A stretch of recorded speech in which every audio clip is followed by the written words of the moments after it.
CEAP, Centro Espírita Altivo Panfiro. Uma casa de amor. Bom dia aos nossos ouvintes. Que Jesus abençoe a nossa manhã de estudos. A nossa irmã Conceição irá ler o Evangelho, fará a prece e nós daremos continuidade ao estudo em torno do livro A Gênese.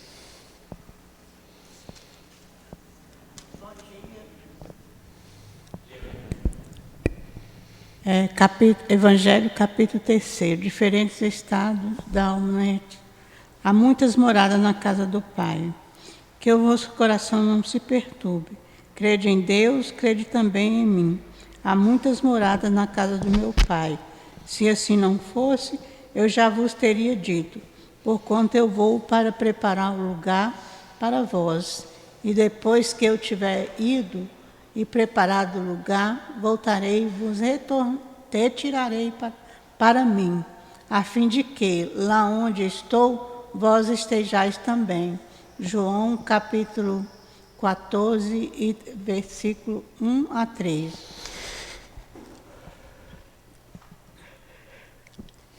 Faz a prece. Senhor Jesus, Mestre querido, Mestre amado, te rogamos, Senhor, a tua proteção, a tua ajuda para a nossa aula de hoje. Abençoa o Nilton, ilumine ele, ajude a todos nós na compreensão deste livro, A Gênese, que o nosso irmão, mentor deste trabalho, deste livro, possa estar aqui conosco, ajudando o Nilton e nos ajudando também. Abençoa a todos nós que aqui estamos. Que assim seja, graças a Deus. Em nome do nosso irmão, o professor José Jorge, o patrono desse estudo, com Camille Flammarion, em nome do altivo, em nome do amor, do nosso amor, mas acima de tudo, em nome do amor de Deus, nosso Pai, e do Cristo Jesus, iniciamos os estudos desta manhã. Que assim seja.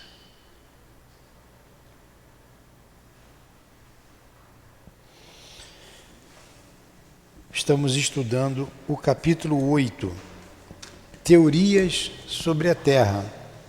Já estamos na teoria da condensação.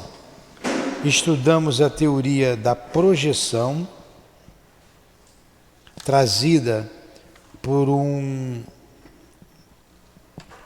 cientista, um pesquisador chamado Buffon, e nós vimos logo em seguida que essa teoria não era verdadeira.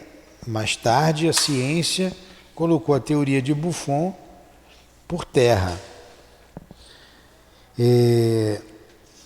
E agora vamos para a teoria da condensação. Então ele começa, número 3, a teoria da formação da Terra pela condensação da matéria cósmica é a que prevalece hoje na ciência. Agora é a teoria da condensação da matéria cósmica.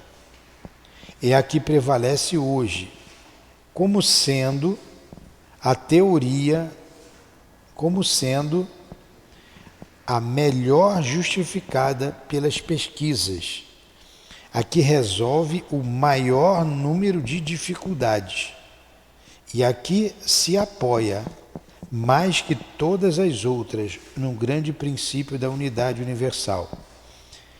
É o que foi descrito no capítulo 6, Astronomia Geral. Agora, essa teoria, deixa eu ver se tem alguma nota do autor aqui. Ele diz que para maiores esclarecimentos veja sobre esse assunto e sobre a lei do descrescimento do calor. Vamos lá, como se vê... Vai, Conceição. Como se vê, essa teoria de Buffon leva ao mesmo resultado, o estado primitivo de incandescência do globo, a formação de uma crosta sólida pelo resfriamento, a existência do fogo central e o surgimento da vida orgânica, desde que a temperatura a tornou possível. Elas diferem, no entanto, pelo modo de formação da Terra, e é provável que, se Buffon vivesse atualmente, adotaria outras ideias. São duas rotas diferentes conduzindo ao mesmo fim. A geologia estuda a Terra a partir do ponto em que a observação direta é possível. Seu estado anterior, por escapar à experimentação, só pode ser conjectural. Ora, entre duas hipóteses, o bom senso diz que se deve escolher aquela que está sancionada pela lógica e que se mostre mais de acordo com os fatos observados. O que a gente está vendo? É que isso é uma teoria. Teoria é teoria. Teoria não é a realidade dos fatos. Eles estão se aproximando. A ciência está pesquisando. Então, Buffon foi um pesquisador, vieram outros pesquisadores, hoje tem outros ainda, novas descobertas vão acontecendo através das máquinas como os telescópios eletrônicos que são colocados em órbita. Foi mais um telescópio colocado em órbita há pouco tempo, né? O Mr. James. Então, cada vez mais a ciência está descobrindo coisas. Uma teoria sobrepuja a outra e assim a gente vem caminhando. A gente está lendo, está entendendo. Podemos não estar compreendendo, porque são coisas complexas, né? Essas pesquisas todas. Mas está dando para se entender. Eles estão tentando compreender a origem do universo. Até bem pouco tempo, a teoria do Big Bang era a teoria mais aceita. Hoje já não é mais. Né? Já não é mais. Hoje, bem recentemente, coisa de pouco tempo atrás, não é mais o Big Bang, que explica o início do universo. Então aqui está vendo a teoria da iniciação dos mundos. Estão pesquisando. Isso aí cabe ao homem mesmo pesquisar. Aí vem a teoria da incrustação. Olha, um outro tipo de teoria. Aquela primeira ali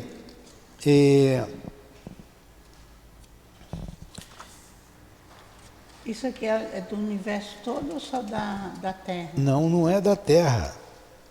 Não é da Terra. É dos planetas.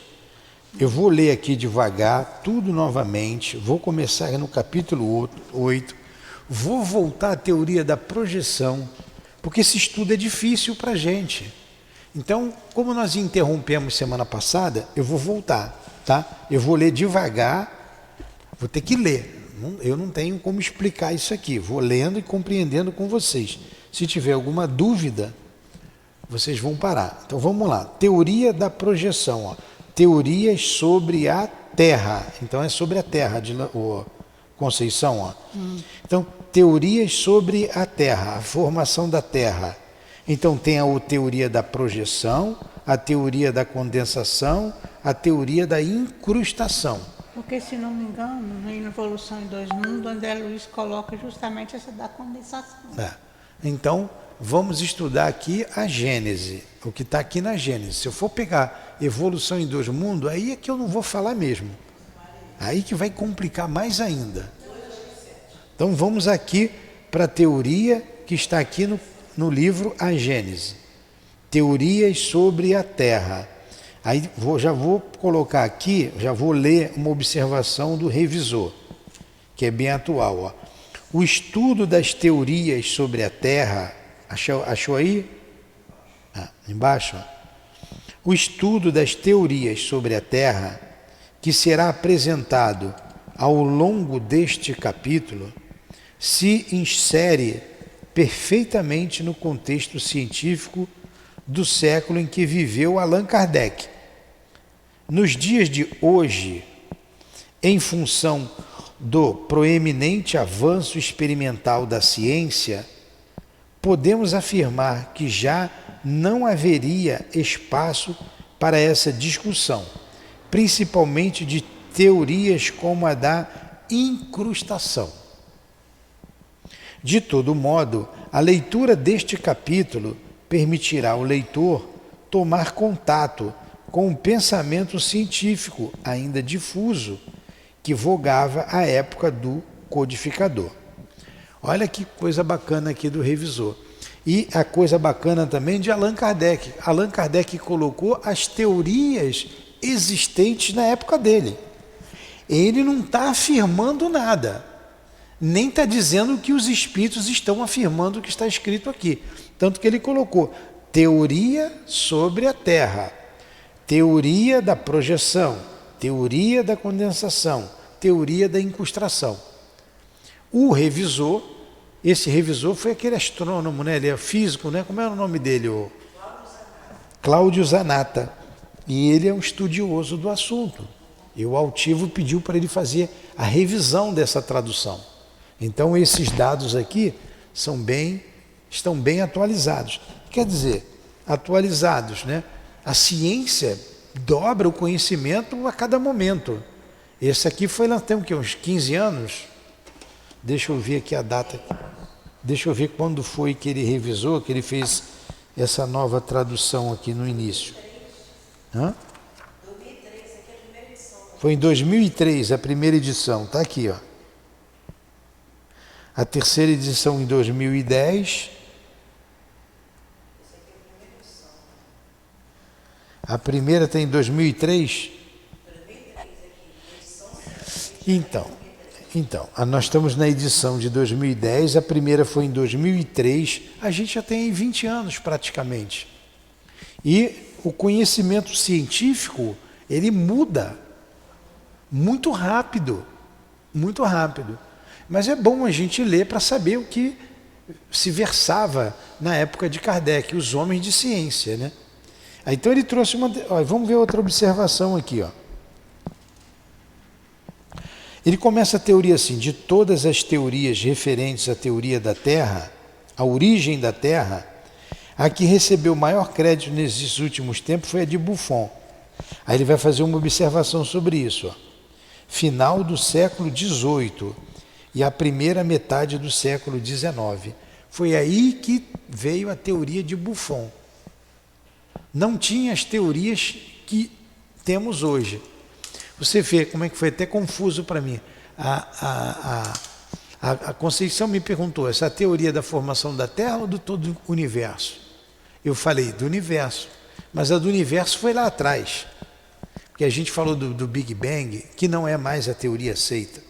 E aqui o que nós estamos lendo, essas três teorias, é da formação do planeta Terra. Ó, quem foi esse Georges Louis Leclerc de Buffon? Quem foi o Buffon?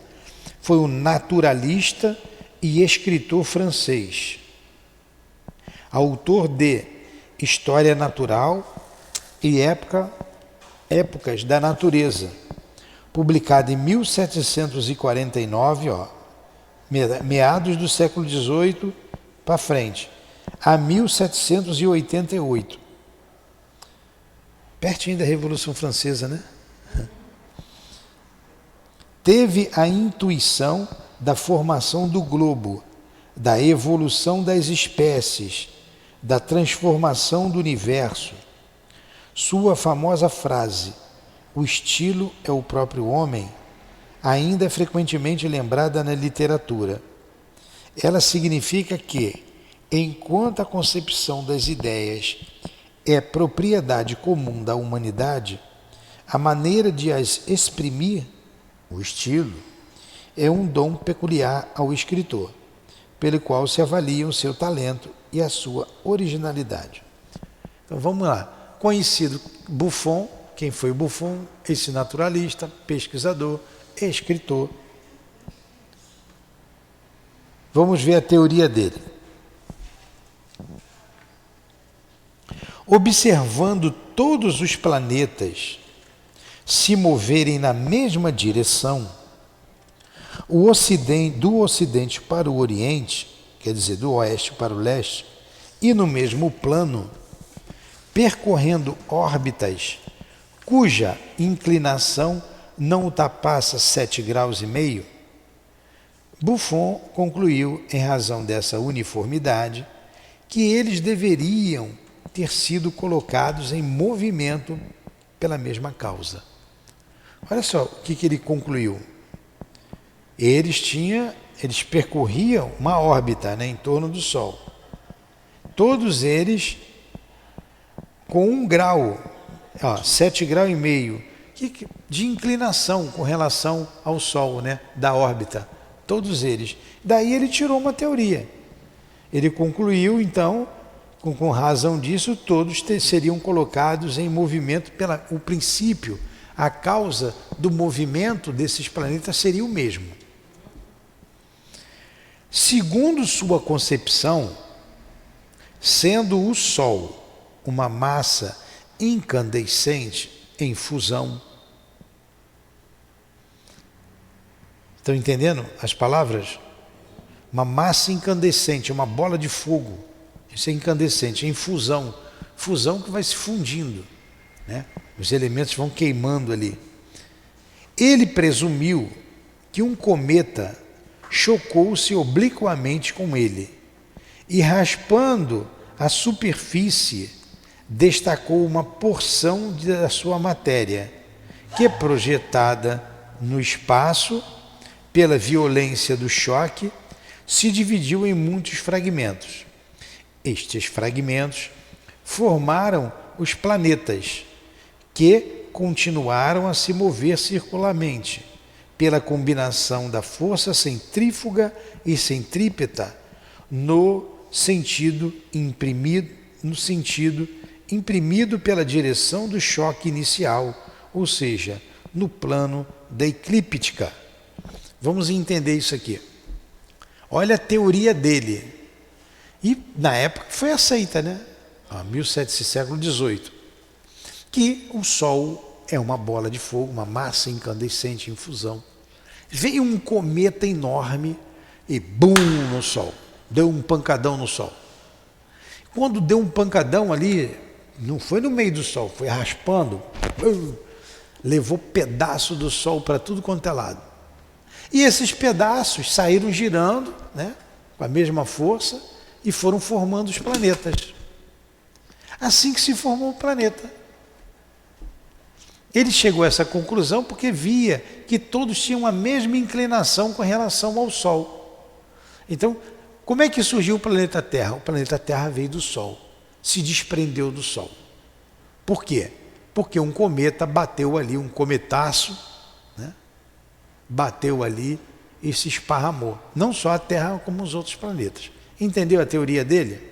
Esse aí é o nosso Buffon, que eu não sei quem é. Tomara que ele esteja também nos inspirando, né? Ele já não é mais essa teoria, não é mais isso. Então, os planetas seriam assim partes da substância incandescente do Sol. E, consequentemente, teriam sido eles mesmos incandescentes na sua origem. Para se resfriarem e solidificarem, levaram um tempo proporcional aos seus volumes.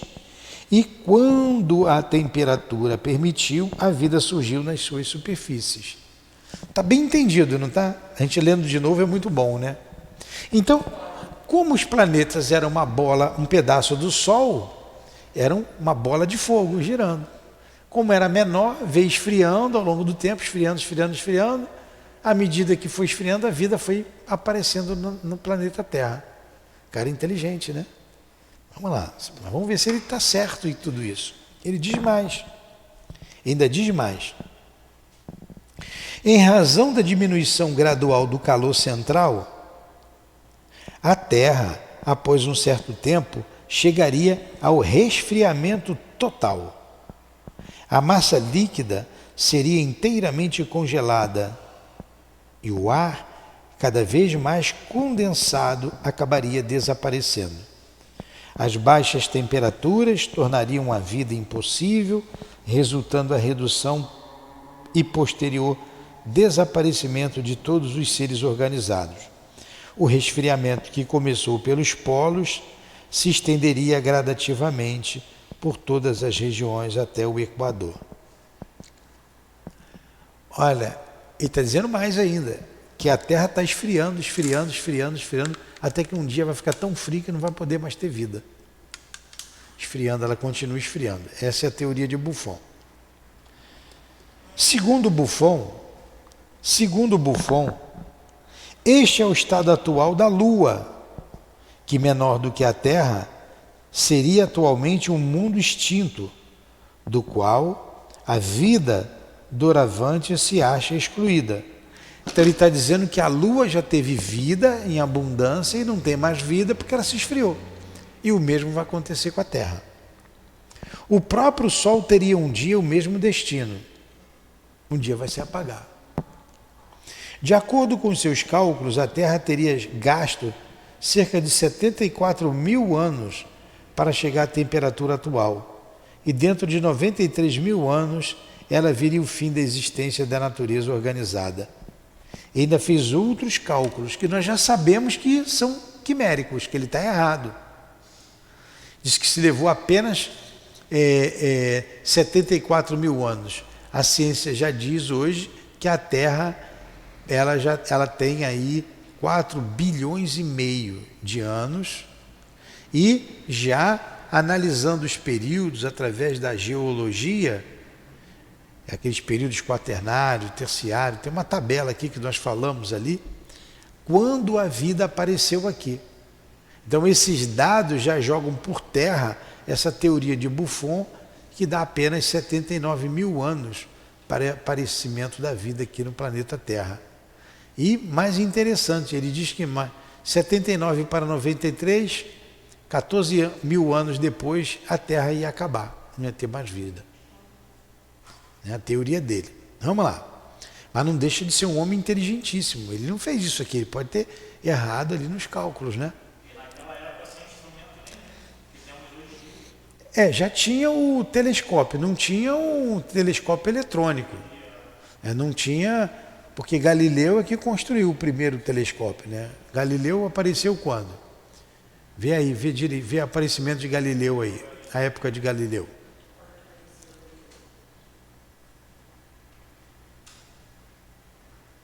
Século? Ele nasceu em 1564 e faleceu em 1640. Século XVI. Galileu, século XVI. Nasceu 1500 e pouco. Século XVI, 16, 17. Olha quanto tempo. Então já tinham o telescópio. Como é que interessante, né? A gente olhando de fora, com calma, a teoria do desenvolvimento da ciência, né? O telescópio. É fácil criticar, né? A gente criticar, não tem como.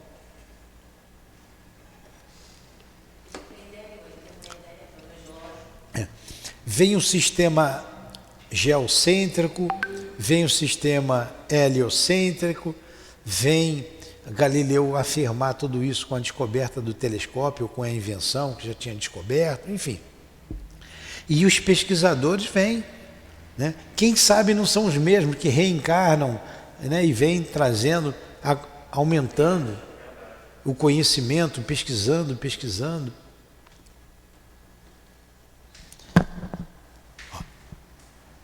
Segundo, então vamos lá, 2. A teoria de Buffon, contestada pelas novas descobertas da ciência, está hoje praticamente abandonada pelas seguintes razões. Então essa teoria de Buffon já hoje não foi condenada. Por quê? Primeiro, durante muito tempo acreditou-se que os cometas eram corpos sólidos, cujo encontro com um planeta poderia ocasionar a destruição deste planeta. A partir dessa hipótese, a suposição de Buffon não tinha nada de improvável. Porém, sabe-se agora que os cometas são formados de matéria gasosa, condensada, bastante rarefeita. Entretanto, o ponto de se poder observar estrelas de grandeza média através de seus núcleos. Eu não dei a entonação correta. Porém, sabe-se agora que os cometas são formados de matéria gasosa condensada, bastante rarefeita. Entretanto, a ponto de se poder observar estrelas de grandeza média através dos seus núcleos.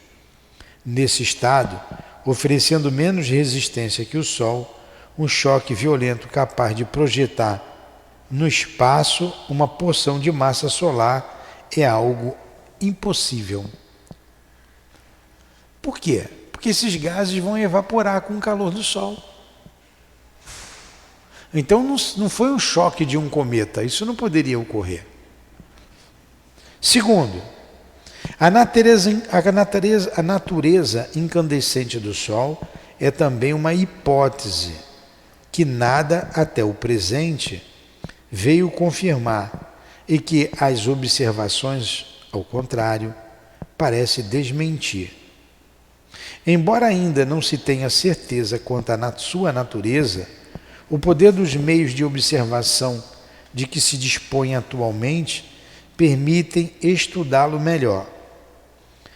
Agora, geralmente é admitido pela ciência que o Sol é um globo composto de matéria sólida, cercada por uma atmosfera luminosa, a fotosfera, que não se acha em contato com a superfície. Olha só o que a ciência está dizendo. Está difícil isso daí para entender? Por isso que eu estou lendo bem devagar, porque eu também estou entendendo aqui. Entendendo melhor do que a aula passada que nós... É.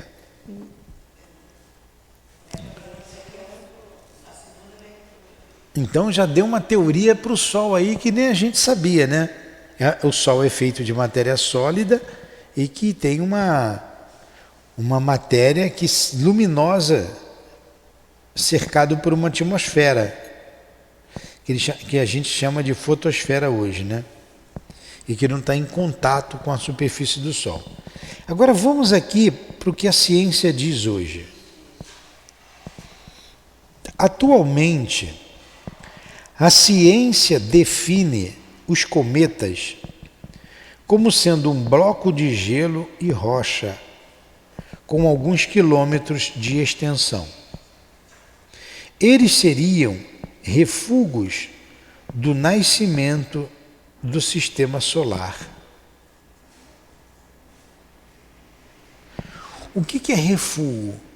Refúgio é o que sobra. Refúgio é o que sobra. Então, hoje a ciência está dizendo que isso daí são refúgios do nascimento do sistema solar.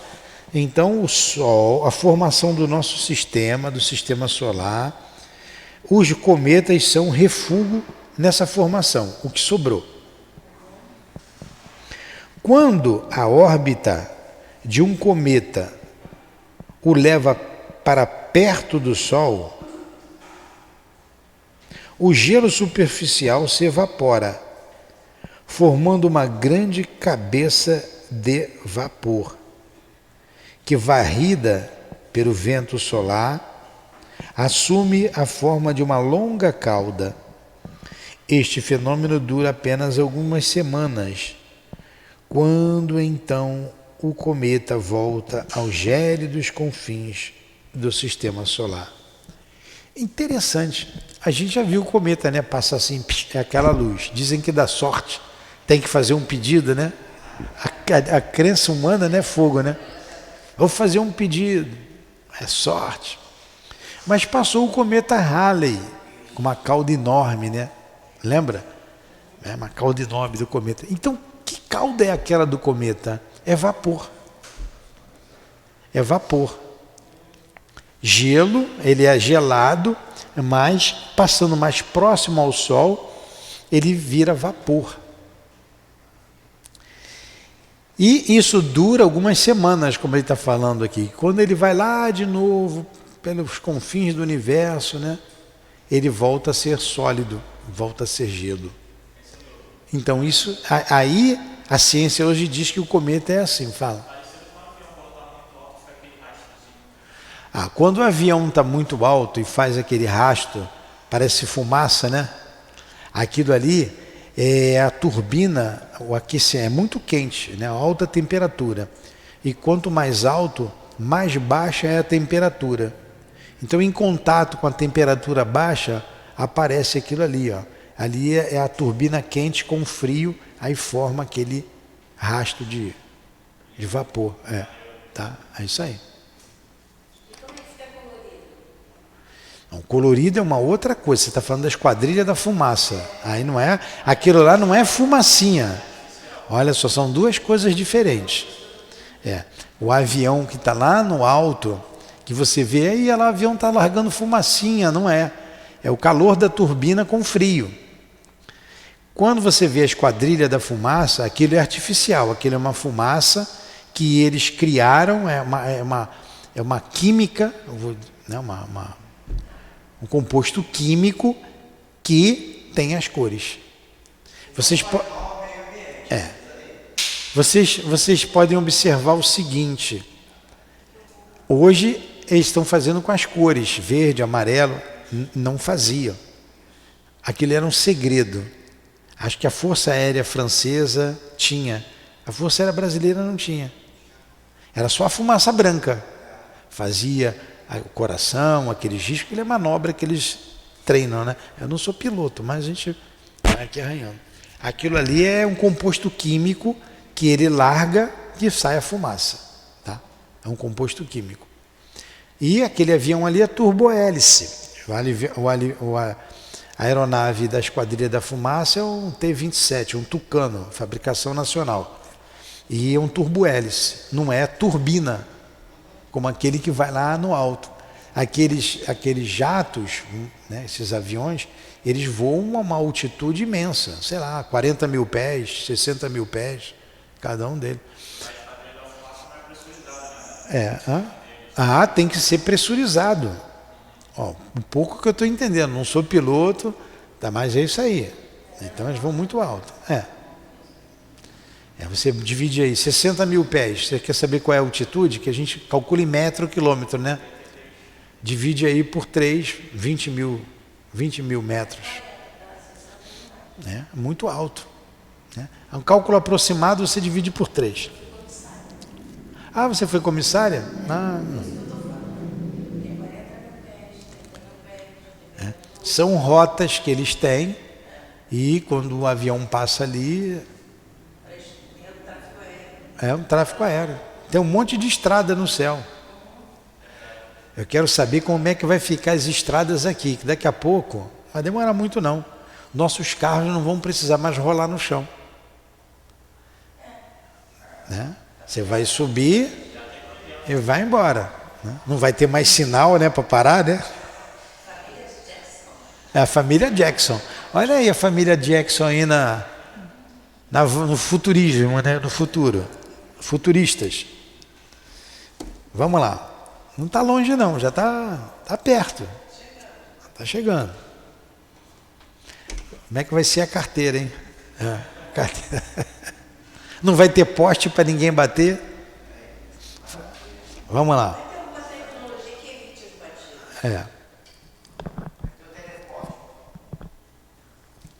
Mas com esses motoristas barbeiros que tem aqui, não dá para fazer isso aqui agora não, hein? Então ele está dizendo aqui, vamos continuar aqui, na observação da ciência atual. Né, aqui, conforme, né, aqui, não, até 1986, ano que a sonda espacial europeia Giotto passou pelo cometa Halley, não se conhecia o núcleo de um cometa. Olha como é recente. 1986, ó, bem recente. Tem o quê? 30 e poucos anos, 36 anos. E o tempo da teoria de Buffon para cá é muito tempo. Muito tempo. E pode ter certeza que de 1986 para cá mudou já muita coisa. Muita coisa.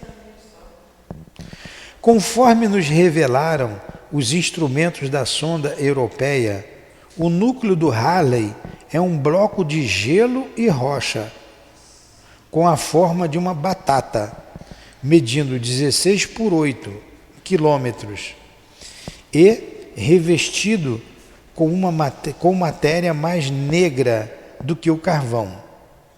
A sua superfície não é lisa, contendo crateras e montes baixos. Com o calor do sol, jatos de gás irrompem pela crosta fina e a poeira da superfície espalha-se pelo espaço. Em julho de 1995, 21 fragmentos do cometa Schumacher, o Levi, né, deve ser Levi 9, capturados pelo campo gravitacional de Júpiter, alguns do tamanho de uma montanha, precipitaram-se na atmosfera daquele planeta, provocando explosões monumentais, gerando um anel de cogumelos de gases superaquecidos, alguns do tamanho do planeta Terra. Caramba!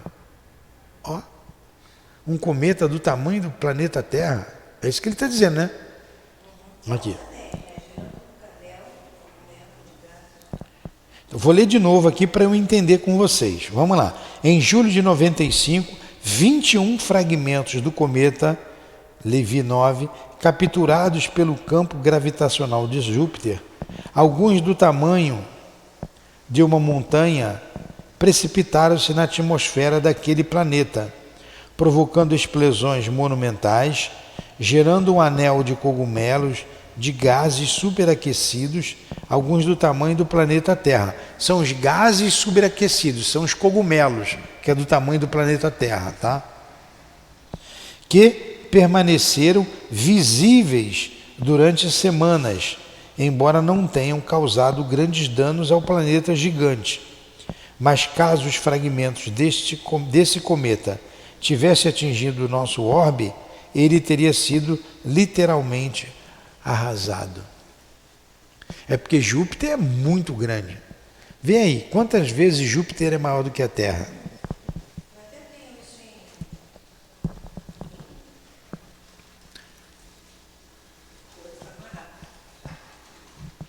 A gente lendo devagar fica bem interessante.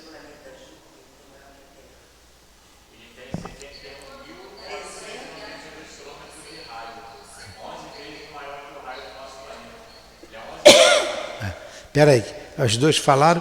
Quantas vezes Júpiter é maior do que a Terra? 11 vezes. 11 vezes o raio do terrestre. É isso mesmo. O raio de Júpiter tem 71.492 quilômetros. Só O raio de Júpiter, 71 mil quilômetros. Qual é o raio da Terra? Se é 10 vezes menor, 7,1 mil quilômetros. Aqui está dizendo que são 318 vezes a massa da Terra. 318 vezes a massa da Terra. Caramba, é grande pra chuchu. É você pegar uma bolinha de ping-pong e pegar uma bola de basquete.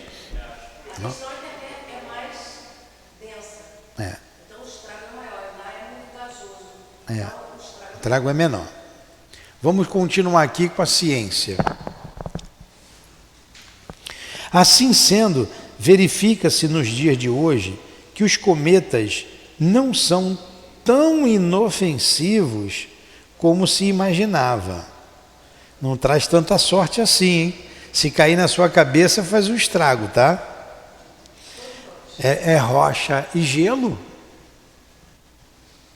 À época do codificador, os instrumentos astronômicos ainda não dispunham de resolução suficiente que permitisse observar os detalhes de um núcleo cometário, o que resultou em considerá-lo mais em função da sua cabeleira.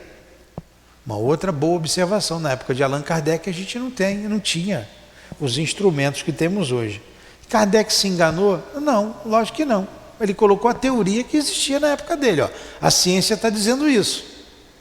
A ciência está dizendo isso. Isso. De todo modo, em relação ao Sol, prevalece a observação de Allan Kardec, uma vez que os cometas, mesmo por mesmo do porte do que atingiu Júpiter, e até maiores, não teriam condições de provocar qualquer dano à nossa estrela.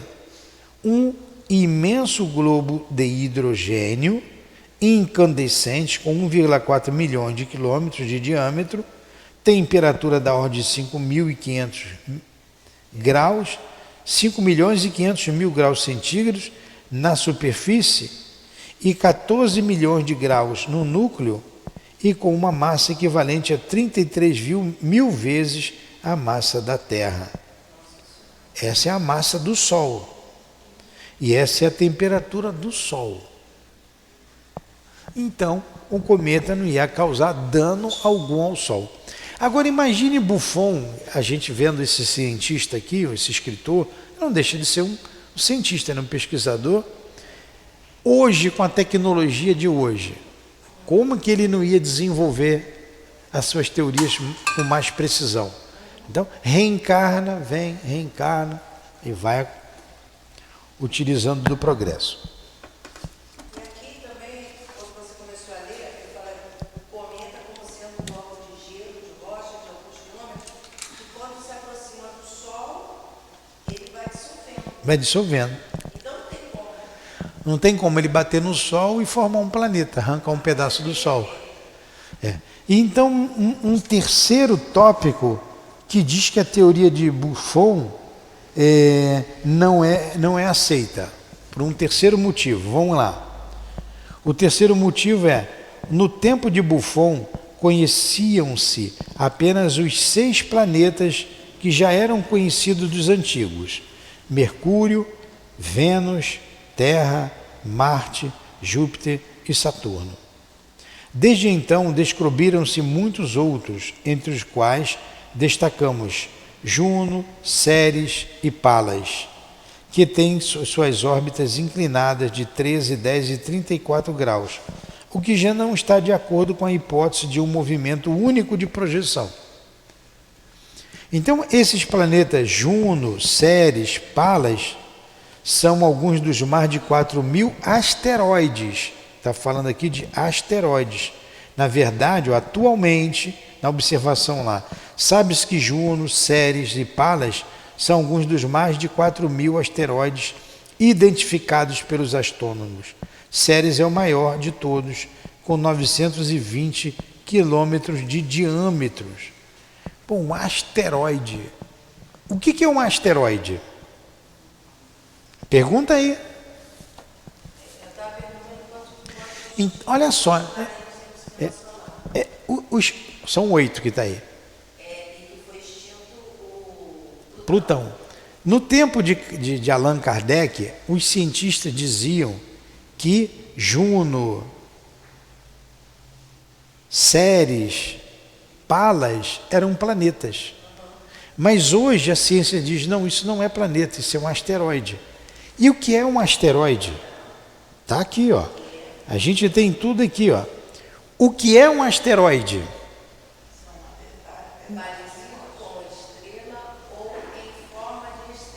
Vou ler aqui para todos, tá? Que eu botei aqui, ó. Não, botou de Freud, não é isso que eu quero? O que é um asteroide? Aqui está a definição de asteroide: parecido com estrela ou em forma de estrela.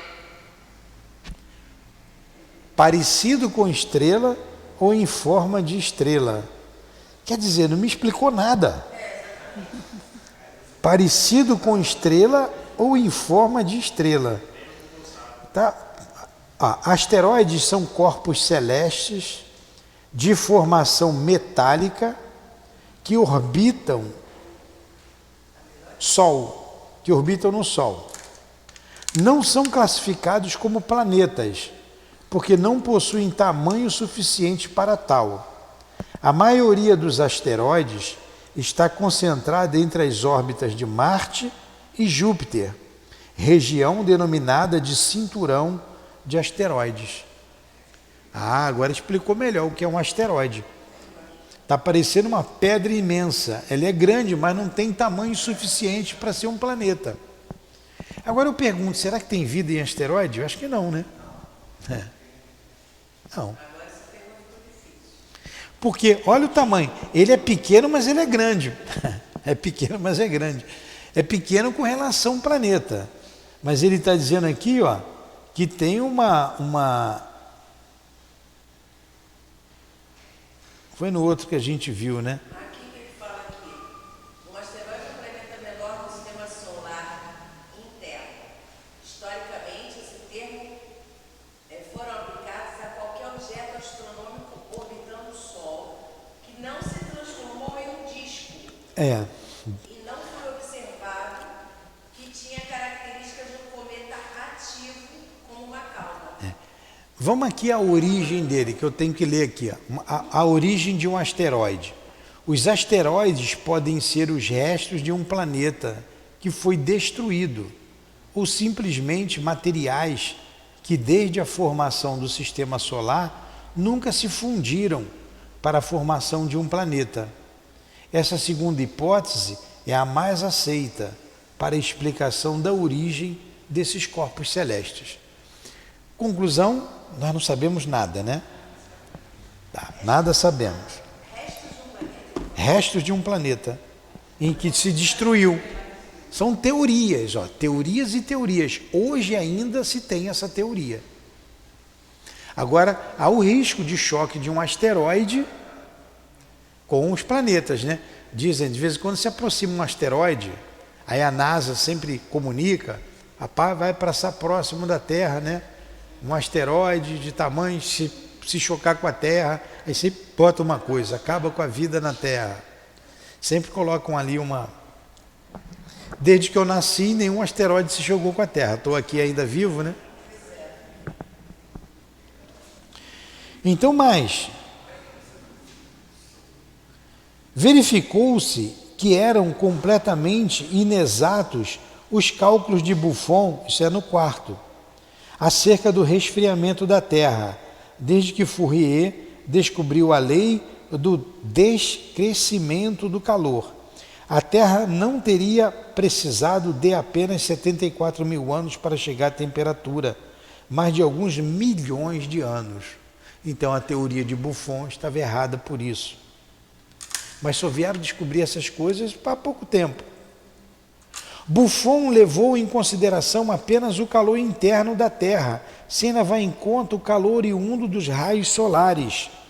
Sabe-se hoje, a partir de dados científicos rigorosamente precisos, fundamentados sobre a experiência, que desde há muito tempo, em virtude da espessura da crosta terrestre, a contribuição do calor interno do planeta para a temperatura da superfície exterior é insignificante. Olha que coisa, o calor interno, de onde sai, quando a gente vê a erupção de um vulcão, a gente vê que aquilo é quente, para o calor aqui da superfície é quase nulo, é insignificante. O calor que a gente tem na superfície vem do Sol. Então está contrário lá à teoria de Buffon. Ó. As variações que a temperatura sofre são periódicas e devidas à ação preponderante do calor solar. Uma vez que a ação do calor solar é permanente, enquanto que a do calor interno é nula ou quase nula. A sua diminuição não poderá trazer modificações sensíveis à superfície da Terra. Para que a Terra se tornasse inabitável em função do resfriamento, seria necessária a extinção do Sol. Olha como as teorias vêm sendo... A ciência é uma coisa exata, precisa. Se não for científico, não vale. Mas a ciência é a coisa mais inexata que existe. Toda hora vem uma teoria derrubar uma teoria já existente. Aparece uma nova teoria e joga aquela por terra. É a busca do homem pelo conhecimento. É a busca. Interessante nesse estudo. Vamos ler aqui a observação do revisor, porque ele era um estudioso do assunto e atualizou muitos dados. Então, essa que a gente acabou de ler aqui, então, a teoria da formação da Terra, que ele deu o nome, o Buffon, esse pesquisador, deu o nome de teoria da projeção. E essa teoria da projeção já foi jogada por terra, ela não existe, tá? Aí a gente vai entrar na teoria da condensação, é uma outra teoria. Mas vamos analisar aqui o restante do revisor, quando ele diz aqui, ó, ao tempo de Buffon, a observação ali do revisor embaixo, eu já li ali, ó, já li, os asteroides são na verdade espaço de rocha, que é no segundo parágrafo, e vou ler agora o terceiro parágrafo. Ó. Não, mas não faltou eu ler tudo não, né? Ó. Eu vou ler de novo o segundo parágrafo. Ó. Os asteroides são, na verdade, pedaços de rocha girando em torno do Sol.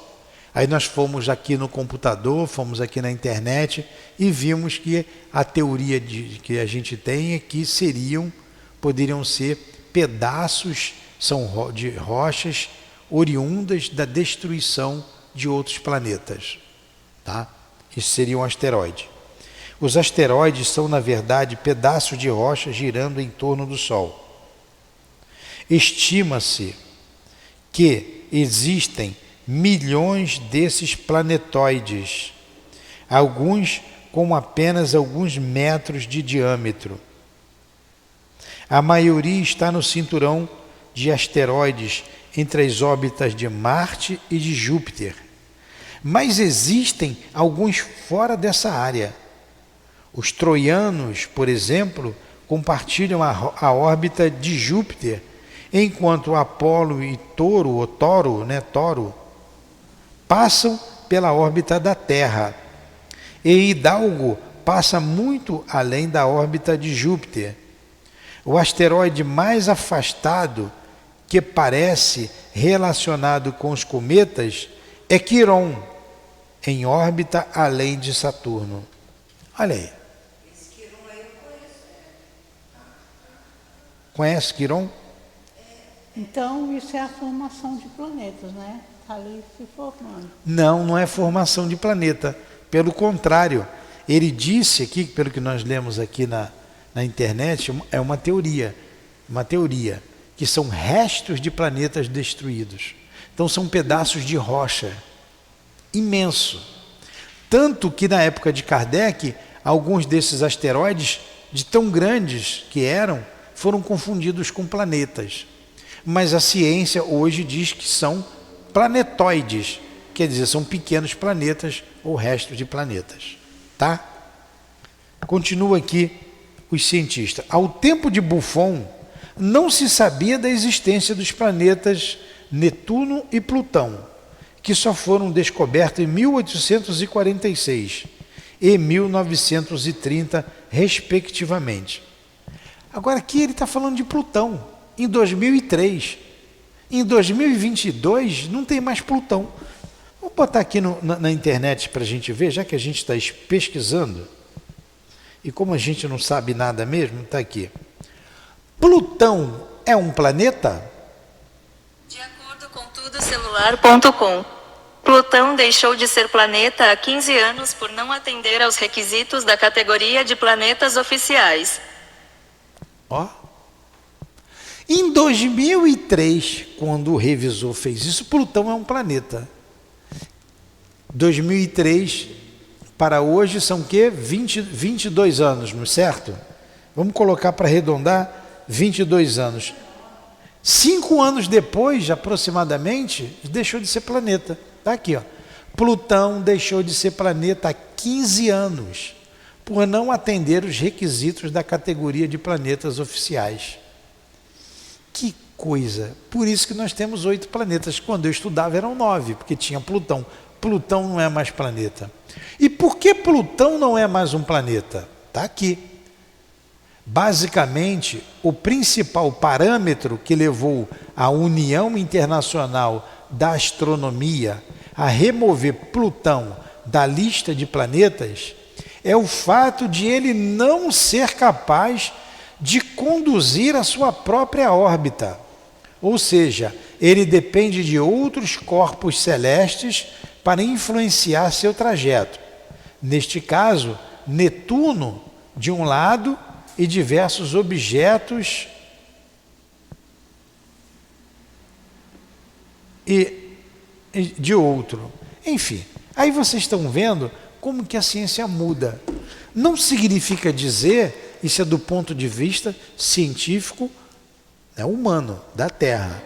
Para Deus é considerado um planeta, apesar dele não ser capaz de dirigir a sua órbita é o caminho, que a órbita é o caminho que o planeta percorre.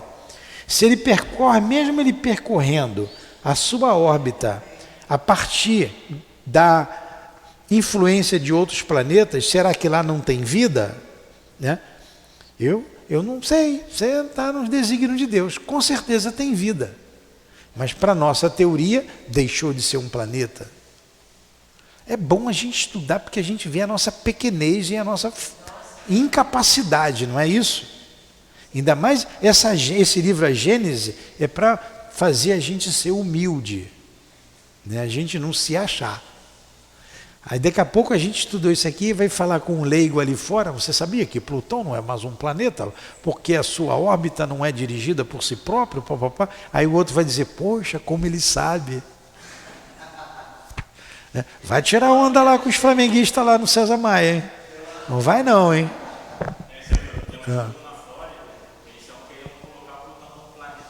Ó, ele está pesquisando ali, está dizendo que na Flórida tem um grupo de pesquisadores que está querendo colocar Plutão como planeta novamente. Estudar é bom por isso. Mostra a nossa pequenez. Vamos lá. Plutão tem uma órbita atípica. O que é uma coisa atípica? Que não é típico. Há negação, né? Não tem uma órbita constante. Plutão tem uma órbita atípica entre os planetas, quer dizer, é uma exceção, é diferente. Sua trajetória é muito alongada ou elíptica, levando-a a invadir a órbita de Netuno por 20 dos 248 anos de sua translação em torno do Sol. E ao contrário dos outros planetas cujas órbitas se encontram no mesmo plano, com apenas alguns graus de inclinação, Plutão apresenta uma órbita inclinada em 17 graus. Como as massas de Plutão e de sua lua Caronte são suficientes para afetar a órbita de Urano, e como Netuno também não segue a trajetória esperada, suspeita-se ainda que a existência de um 10º planeta, o planeta X, com uma órbita ainda mais inclinada do que a de Plutão, provavelmente em ângulo de 90 graus, com o plano restante do sistema solar. Caramba! Ainda tem, olha, na época Plutão era considerado um planeta, ainda tinha uma teoria que tinha um 10º planeta, o planeta X. Agora Plutão não é mais planeta, mas já tem um grupo querendo colocar o planeta Plutão como planeta de novo, e o X ninguém falou ainda. Vocês vejam, se esses homens de ciência são pesquisadores que têm um cabedal de conhecimento muito maior do que o nosso, estão em busca de verdades, estão em busca, através das suas pesquisas, e não chegaram a uma conclusão, com instrumentos, para a nossa época, poderosíssimos. Imagine nós, leigos, que estamos lendo tudo isso. E também, de novo, mostra a grandiosidade de Deus, a sabedoria de Deus, né? E a pequenez do homem, a nossa pequenez. Você sabe com quem está falando? Né? Com a poeira. Com a poeira da poeira, né? Jean-Baptiste Joseph Barão de Fourier, gostei desse nome, matemático francês, 1768, em Paris, a 1830, descobriu as séries trigonométricas chamada série de Fourier, instrumento matemático de grande importância. Não sei o que é isso, mas foi um cara importante, esse Fourier, um matemático que desenvolveu um instrumento, né? Porque ele citou Fourier ali atrás, num desses cálculos. Essa coisinha chata, trigonometria, me levou uma segunda era. Nos dias de hoje, estima-se que a Terra tenha iniciado seu processo de formação aproximadamente 4 milhões e 600 mil anos, né, atrás. O processo de solidificação da crosta teria ocorrido nos primeiros 500 milhões de anos. Tudo bem, vimos essa teoria, chegamos à conclusão que não sabemos nada de doutrina espírita e muito menos de astronomia, né? Aí semana que vem a gente volta para a teoria da condensação. Hoje ficou melhor explicado, né? Bem melhor. Bem melhor. Tivemos que voltar atrás. E eu lendo devagar é melhor do que a Conceição ler, porque a Conceição lê muito rápido. E às vezes eu não pego o raciocínio. Eu preciso ler para eu raciocinar melhor. E a gente explicando, entendendo junto. Tudo bem até aí? Podemos encerrar?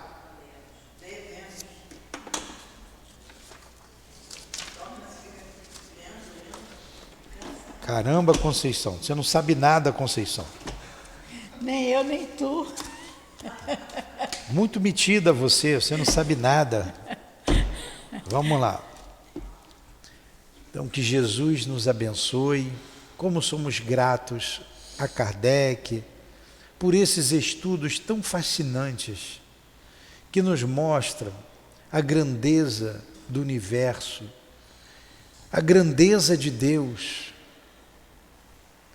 e a grandeza de Jesus, que dirige os passos da humanidade, não só no sentido moral, mas também intelectual. Porque também Jesus é um grande cientista, conhecedor de todas essas matérias em que engatinhamos ainda. Muito obrigado a Allan Kardec, que fez perguntas aos espíritos e trouxe, com as suas pesquisas, teorias que hoje ainda nos fascinam. Obrigado aos Espíritos do Senhor que nos conduzem os passos na humanidade terrena. Obrigado, querido amigo altivo e guias da nossa casa de amor, nossas irmãs sempre simples, amigas que nos sustentam, como a Cidinha, a Neuza, a Elvira e você, minha amada e querida esposa. Obrigado ao Baltazar, a Antônio de Aquino, ao Dr. Erma, guias da nossa casa de amor, que representam tantos outros amigos e irmãos nossos. Em nome desses espíritos amigos, Senhor, em Teu nome, mas que seja acima de tudo, em nome de Deus nosso Pai, que com muito amor no coração, amor que vibra nesta casa, em nome desse sentimento e do nosso amor, encerramos então os estudos da manhã de hoje em torno do livro A Gênese. Obrigado, meu Deus. Que assim seja.